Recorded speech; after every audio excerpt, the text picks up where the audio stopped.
Курултайдын өкілі кіріш керек деп. Конституцияда так көрсетілген. Парламент қана түзе алады, анда депутаттар ғана кіре алады. Депутаттар кірміз ғой. Атайын комиссияға депутаттар кіреді деген жер бар. Айбек мырза, мұны талашпасаңыз, бұл комиссия жазылған.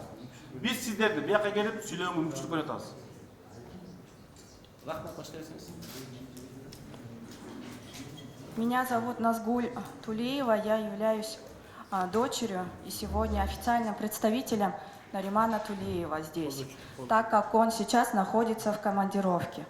Я бы хотела зачитать его официальное обращение.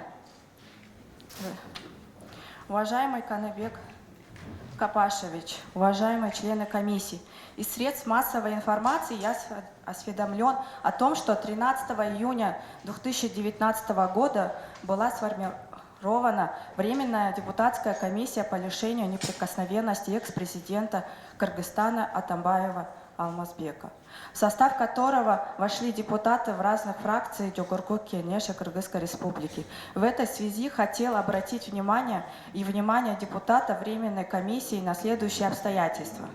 В своем обращении я буду краток.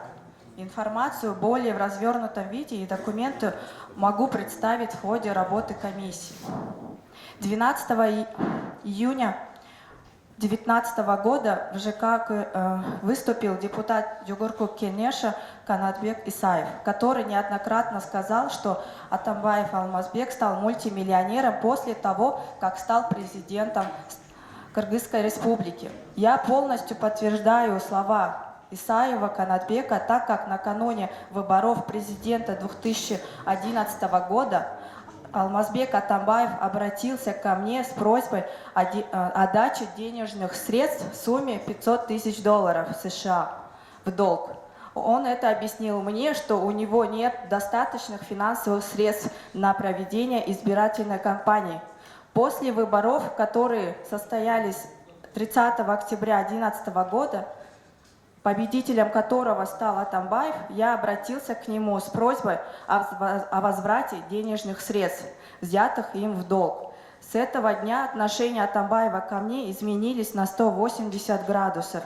В чем это выражалось, изложу ниже. При каких обстоятельствах и при каких свидетелях мною передавались деньги в долг лично ему, я могу рассказать непосредственно депутатской комиссии сам. Кроме того, в 2007-2008 году он обращался ко мне о даче в долг денежных средств. Я неоднократно оказывал ему в этом помощь. Все это говорит о том, что у Атамбаева до 2010 года не было такого состояния, которое он имеет сейчас. 1 декабря 2011 года, когда состоялась инаугурация нового президента страны, в должность президента вступил Атамбаев, начались процедуры передачи мандата для формирования парламентских коалиций большинства в ЖК Кыргызской Республики. Также было принято решение 16 декабря 2011 года провести выборы на должность премьер-министра путем мягкого рейтинга. Свои кандидатуры выдвинули на тот момент Омурбек Бабанов, я, Нариман Тулеев и Равшан Джейнбеков. После выдвижения моего кандидатуры от фракции Арнамыс и по результатам голосования в пользу было отдано 26 голосов. Президент Атамбаев окончательно решил меня убрать политической сцены, уничтожить меня как политика, как предпринимателя. Сделать это он и его приспешники решили весьма жестоко, так как они посягнули и на мою семью, а также на многочисленных родственников. События начинались развиваться стремительно с января 2011 года, то есть спустя месяц разрыва наших отношений. Проходили многочисленные необоснованные проверки моего отца, родственников, детей, давление на бизнес, постоянная слежка за мной. Это был первый его этап оказывания давления на меня. Атамбаев настолько возненавидел меня, что вступил в должность президента. Первая команда была команда арестовать меня, и это общеизвестный факт на данный момент. После неудачных попыток оказывания давления на меня и на мою семью 21 июня 2019 года по личной команде Атамбаева в нарушении моих прав и прав моей семьи ночью с использованием сил специального назначения с применением силы в грубой форме задержали меня по надуманным основаниям, автором которого являлся Атамбаев. Я был первый политик в списке Атамбаева, которого арестовали. Была дана команда любой ценой уничтожить меня, в том числе уничтожить и в финансовом плане. Это я прочувствовал на протяжении следствий и судебных разбирательств. Он и его преступная команда, показывая якобы борьбу с коррупцией на тот момент, сами непосредственно занимались вымогательством и другими непосредственно другим коррупционным преступлением.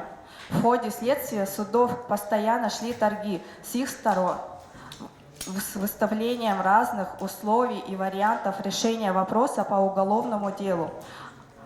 О фактах и обстоятельствах также могу рассказать в комиссии. Признаки узурпации власти начались с моего ареста под стражу. На моем примере он показал свою абсолютную власть и дал сигнал многим депутатам, чиновникам, предпринимателям, что их ждет то же самое, и не будут разделять, если его точку зрения. Узурпация власти Атамбаевым выражалась в присвоении полномочий правоохранительных органов судейского корпуса, незаконно вмешивался через доверенных лиц в ход следствия и судебного процесса, в результате которого суды выносили решения, осуждающих меня и незаконное изъятие имущества у людей, не имеющих отношения к этому уголовному делу. На основании вышеизложенного прошу вас, члены комиссии, при рассмотрении ответственности Атамбаева, бытность президентом республики по факту узурпации и коррупции включить в работу комиссии информацию и материалы, подтверждающие политические гонения, незаконное осуждение, нарушение конституционных прав широкого круга лиц, которые были осуществлены при вмешательстве давления экс-президента Атамбаева.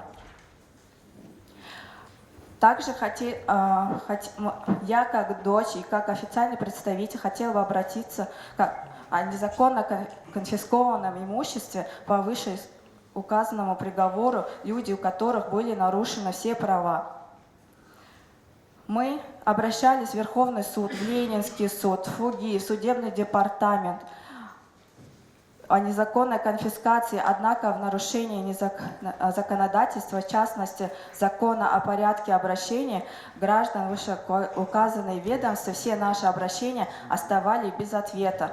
Таким образом, органы государственной власти, вопреки своим целям и задачам о защите законных прав и интересов граждан, соблюдения законодательства и обеспечения действия Конституции Кыргызской Республики, грубо поправляли сам фундамент того, на чем строится наше государство. В данном вопросе мы убедили, что наши суды бесполезны и бессильны. Почему? Потому что у нас в стране есть устойчивая организованная группа, которая возглавляет Атамбаев Алмазбек. Я прошу, оставлю вам письма, прошу их зарегистрировать.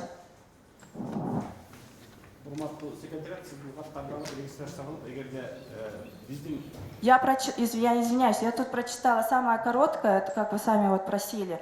Тут у нас все подробно расписано, вы можете это еще раз изучить.